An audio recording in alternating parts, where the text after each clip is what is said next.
sebutkan dan jelaskan 3 jabatan kemesiasan Yesus dan berikan contohnya. Jawabannya ialah Yesus memiliki 3 jabatan sekaligus, yaitu nabi, imam, dan raja. Yesus adalah nabi di atas segala nabi yang diutus Allah Bapa untuk menyampaikan firman Tuhan, kebenaran Allah secara sempurna dan menggenapi seluruh nubuat, perjanjian, dan kebenaran yang ada di dalam perjanjian lama yang sudah disampaikan para nabi dalam perjanjian lama. Yesus menyampaikan firman Tuhan, mengajarkannya, menyatakannya kepada umum, kepada murid-muridnya dengan tanda-tanda kenabian, yaitu mukjizat dan segala tanda keajaiban. Yesus adalah nabi yang final dan tidak ada lagi nabi setelah Yesus menyatakan kenabiannya yang memproklamasikan seluruh pengajaran tentang kerajaan Allah. Dan Yesus Kristus yang adalah nabi sesungguhnya yang mengutus para nabi. Yesus mengajarkan murid-muridnya dan orang banyak di sinagog, di rumah ibadat orang Yahudi, di bait Allah, dan di berbagai tempat yang lain. Dan Yesus mengajarkannya dengan perumpamaan dan contoh-contoh serta pernyataan-pernyataan singkat, pertanyaan dan jawaban, dan juga ilustrasi-ilustrasi serta kehidupannya sendiri. Yesus adalah imam besar agung. Keimamannya bukan berdasarkan keimaman Lewi dan bukan berdasarkan keimaman Harun, tetapi keimaman Yesus berdasarkan pada Melkisedek, yaitu imam Allah yang maha tinggi. Yesus sebagai imam, dia kudus, dia suci, dia mulia, dia hidup benar, tidak bercacat dan sempurna.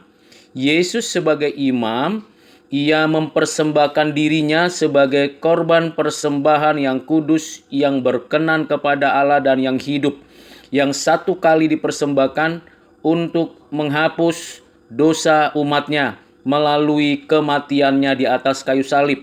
Dia sendiri mempersembahkan dirinya dan menyatakan, "Ku persembahkan nyawaku kepadamu, ya Bapa."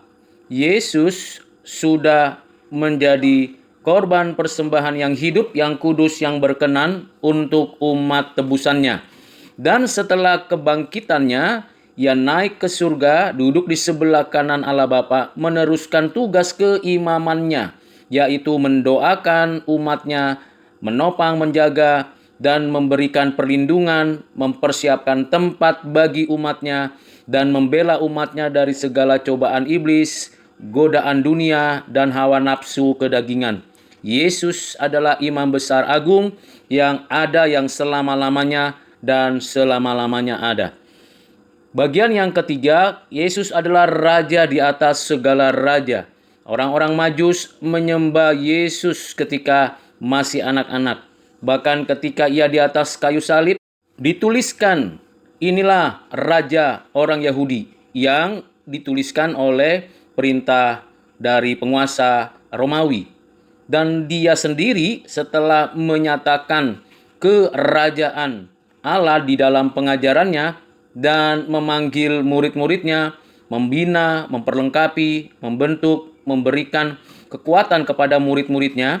Bahkan setelah ia bangkit dari kematian, ia menyatakan kepada murid-muridnya bahwa segala kuasa di langit dan di bumi sudah diserahkan kepadanya. Dan dia adalah raja di atas segala raja, raja alam semesta, regnum potentiae dan regnum gratiae, raja anugerah yang berkuasa atas segala sesuatu, di mana ia mengaruniakan segala anugerah keselamatan. Dan Yesus akan datang kembali, akan menyatakan kerajaannya, kemuliaannya, dan keagungannya.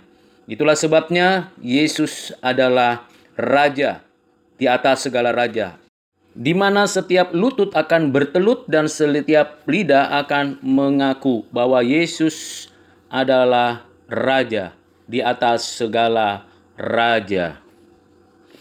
Dengan demikian, kita mengerti tentang kemesiasan Yesus bukan hanya dalam keadaannya sebagai manusia, tetapi juga dalam keadaannya sebagai manusia yang sudah mati bangkit dalam kemuliaannya.